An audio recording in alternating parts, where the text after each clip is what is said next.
Investment करताना कोणत्या चुका टाळाव्यात? बऱ्याचशा लोकांना काय करावं हे माहिती असतं, पण काय करू नये हे माहिती नसतं. तर सगळ्यात पहिले म्हणजे तुम्ही सतत त्याच प्रकारच्या प्रॉडक्ट्समध्ये इन्व्हेस्टमेंट करणं टाळा किंवा त्याच ॲसेटमध्ये इन्व्हेस्टमेंट करणं टाळा.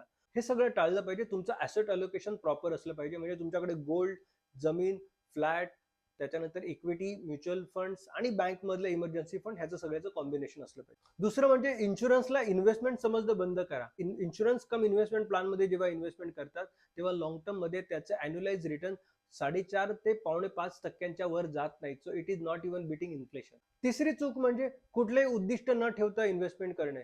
कुठलेही उद्दिष्ट नाही, इन्व्हेस्टमेंट करतात, पैशाची गरज पडली, पैसे काढून घेतो, त्यामुळे लॉंग टर्ममध्ये वेल्थ क्रिएट होत नाही. आणि चौथी सगळ्यात मोठी चूक म्हणजे इमर्जन्सी फंड क्रिएट न करणे. इमर्जन्सी फंड इमर्जन्सीसाठी लागतो. आपल्याला मेडिकल इमर्जन्सी आली तर आपली सगळी सेव्हिंग एका रात्रीमध्ये वाईप आउट होऊ शकते.